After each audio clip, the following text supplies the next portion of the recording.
বেপর্দা নারীর শাস্তি কি? বেপর্দা নারী দুনিয়ায় এবং আখিরাতে কোন কোন আযাব ফেস করবে, কোন কোন পানিশমেন্ট ফেস করবে, তাকে কোন কোন শাস্তি আল্লাহ তাআলা দিবেন, এটা জানার দরকার যুবক ভাইরা আছে না নাই? আমাদের এই বর্তমান বাংলাদেশে মেয়েরা বোরকাবিহীন চলে, হেজাববিহীন চলে, জিন্সের প্যান্ট এবং টি শার্ট পরে চলে। ইভেন তারা যে বেপর্দায় চলছে, তাদের আযাব কতটা ভয়ঙ্কর হতে পারে, তাদের কবর কতটা ভয়ঙ্কর হতে পারে, তাদের মৃত্যু কতটা ভয়ঙ্কর হতে পারে, তাদের কিয়ামত কতটা ভয়ঙ্কর হতে পারে, in actual fact they don't have any kind of realization about it. তাদের কোনো অনুধাবন নাই যুবক ভাইরা। একটা মেয়ে যদি বুঝতো, আলী রাদিয়াল্লাহু তাআলা আনহু বলেছেন, একজন মেয়ে যদি বুঝতো বাহিরে তার দিকে পুরুষরা কোন চোখে তাকায়, কেমন করে তাকায়, তাহলে সেই মেয়েটা পোশাক দিয়ে কাপড় নয়, বরং সেই মেয়েটা কাপড়ের পোশাক বাদ দিয়ে লোহার পোশাক পরে বাহিরে বের হতো। ঠিক কিনা বলেন যুবক ভাইরা? মেয়েরা বোঝে না, তাই তারা বেপর্দায় চলে। এবং সবচেয়ে আফসোসের বিষয়, আমরা যারা ঢাকা শহরে থাকি দেখেছি আমরা যে মেয়েরা এমন এমন ড্রেস পরে, জাস্ট তারা নিজে নষ্ট হয় তা নয়, বরং রাস্তাঘাটে যুবকদের ঈমান, চোখ, চরিত্র সব তারা নষ্ট করে দেয় যুবক ভাইরা। ঠিক কিনা বলেন? ঢাকা শহরের মেয়েদের কাছে জিন্সের প্যান্ট পরা, টি শার্ট পরা, টপ পরা, একদম ছোট্ট ছোট্ট ড্রেস পরা, আপনি দেখে অবাক হবেন যে এই ড্রেস কেমনে সে পরলো। But it's very normal fact for her. এটা খুব স্বাভাবিক তার জন্য, একদম very common fact for them. কিছু মনেই তারা করে না এটাকে। আপনি একবার ভাবেন যে এই মেয়েটা মরলে কি হতে পারে, এই মেয়েটার কবর কতটা ভয়ঙ্কর হতে পারে যুবক ভাইরা। আমরা রিমাইন্ডার হিসেবে কিছু কথা বলবো। আমরা দোয়া করি আল্লাহ দেশের প্রত্যেকটা মেয়েকে হিজাবি নারী হওয়ার তৌফিক দান করুন। সকলে পড়া আমিন। বেপর্দা নারী, হিজাববিহীন নারী একদম উলঙ্গ নারীর মতো। এই বেপর্দা নারীর শাস্তি হবে দুনিয়া এবং আখিরাতে মোট 12টা। বলেন সবাই কয়টা? মোট 12টা শাস্তি সে ফেস করবে দুনিয়া এবং আখিরাতে। প্রথম শাস্তি, যেই মেয়ে বেপর্দা হবে, যেই মেয়ে পর্দাহীন চলবে, তার হৃদয় থেকে আল্লাহ তাআলা তার মনের যে আত্মকেন্দ্রিক একটা শান্তি আছে, তার হৃদয়ে যে একটা ইমানের শান্তি আছে, ইমানের নূর আছে, প্রশান্তির ছায়া আছে, এটাকে আল্লাহ তাআলা উঠায় নিবে। নাউজুবিল্লাহ পড়বেন না আপনারা সবাই?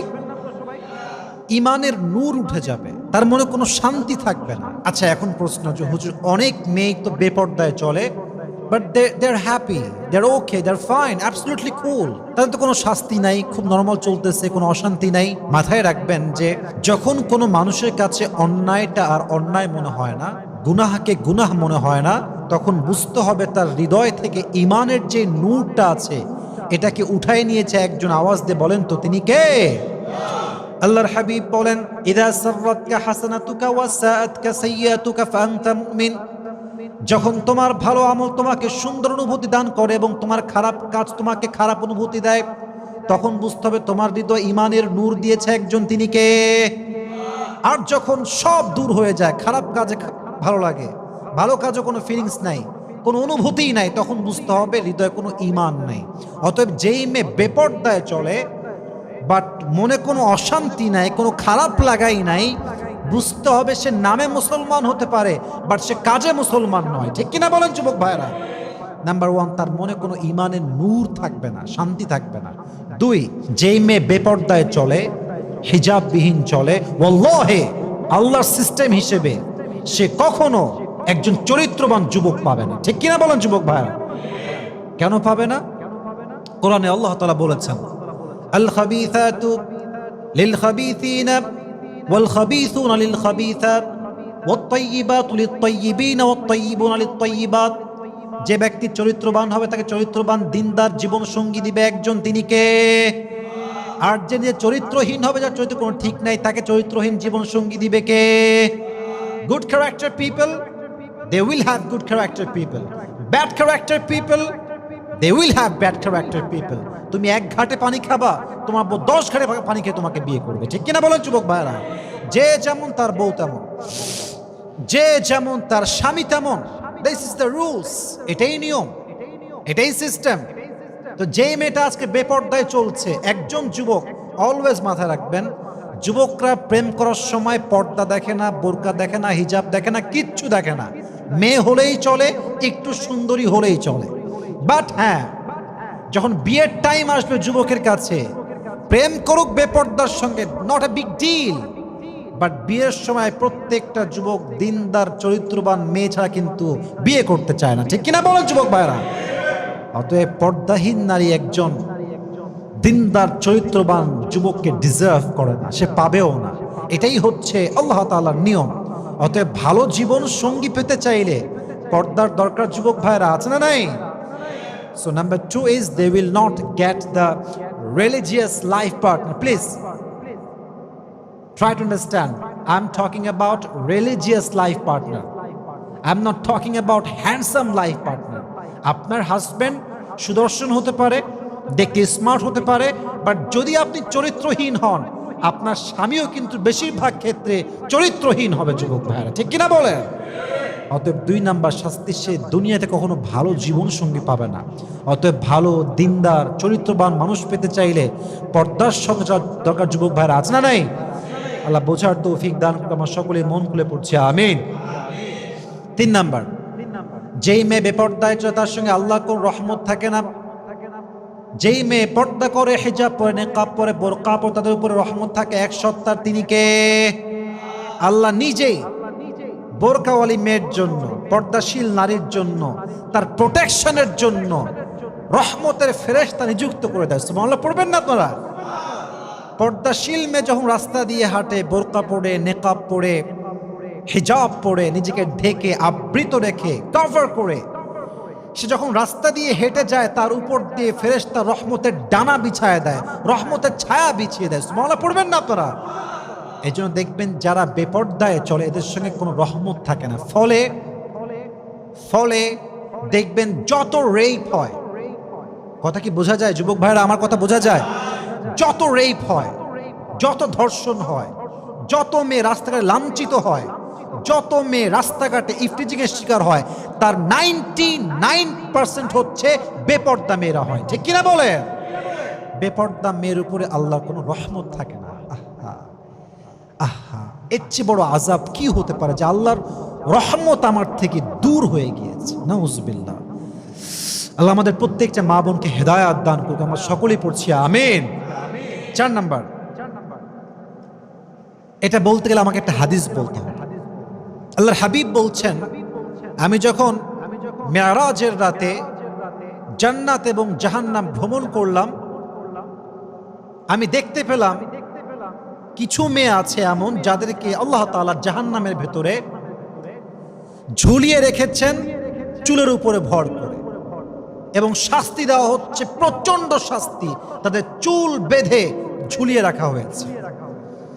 আবার আল্লাহর হাবিব বললেন, হে ফাতেমা, আমি এমন কিছু মেয়ে দেখলাম যেই মেয়েগুলোকে স্বীয় স্তনে ভর দিয়ে ঝুলিয়ে রাখা হয়েছে, অর্থাৎ দেহের প্রত্যেকটা পার্টের ভর তার স্তনে ঝুলিয়ে দেওয়া হয়েছে এবং তাকে টাঙিয়ে রাখা হয়েছে।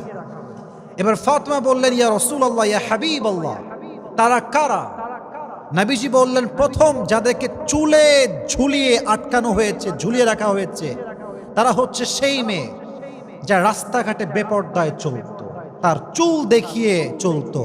এদেরকে আল্লাহ তাআলা কিয়ামতের কঠিন দিনে জাহান্নামে চুলের উপরে দড়ি দিয়ে বেঁধে ঝুলিয়ে রাখবে। নাউজুবিল্লাহ পড়বেন না আপনারা সবাই? দ্বিতীয় হচ্ছে সেই মেয়ে যারা বিবাহিত ছিল বাট বিয়ের পরে পরকিয়া করেছে, তাদেরকে আল্লাহ তাআলা শাস্তি হিসেবে তাদের স্তনে সমস্ত দেহের ভর দিয়ে আল্লাহ ঝুলিয়ে রাখবে। নাউজুবিল্লাহ পড়বেন না আপনারা সবাই? এর চেয়ে বড় শাস্তি একজন বেপর্দা নারীর জন্য আর কি হতে পারে? প্লিজ প্রিয় বোনেরা আমার, try to realize you are going absolutely wrong. আপনি ভুল যাচ্ছেন। You are distracted from the reality, from the truth.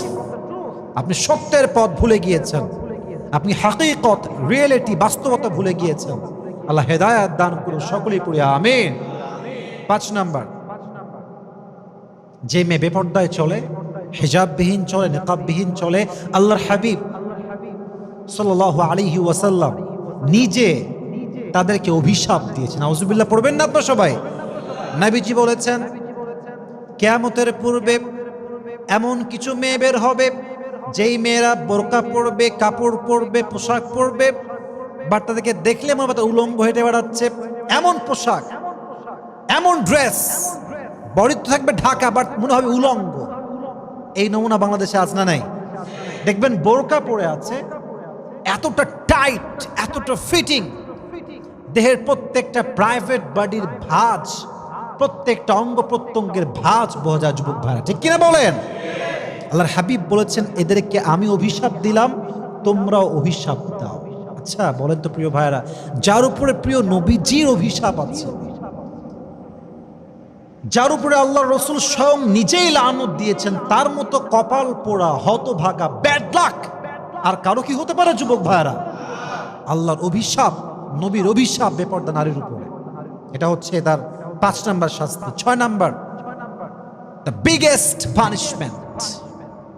আল্লাহর হাবিব বলেছেন যে বেপর্দায় চলবে তার জন্য আল্লাহর জাহান্নাম অবধারিত হয়ে যাবে। নাউজুবিল্লাহ পড়বেন না তো সবাই? হাদিসটা শোনেন, হাদিসটা বুঝিয়ে বলি। আল্লাহর হাবিব বলেছেন কিয়ামতের দিনে সমস্ত উম্মত আমার সঙ্গে জান্নাতে প্রবেশ করবে, পড়েন সুবহানাল্লাহ। তবে কিছু উম্মত যারা জান্নাতকে অস্বীকৃতি জানাবে তারা জান্নাতে প্রবেশ করবে না। ইয়া রাসূলুল্লাহ, জান্নাতে যেতে অস্বীকার করবে কারা? কারা এটাকে অস্বীকার করতে পারে? নবীজি বললেন পয়েন্ট, যে আমার সুন্নত মানবে সে আমার হাত ধরে জান্নাতে প্রবেশ করবে। যে আমার সুন্নত মানবে না, আমার সুন্নতকে বৃদ্ধাঙ্গুলি প্রদর্শন করবে, এর মানেই এটা সে জান্নাতে যাওয়ার ব্যাপারে অস্বীকৃতি জানিয়েছে। নাউজুবিল্লাহ পড়বেন না আপনারা সবাই?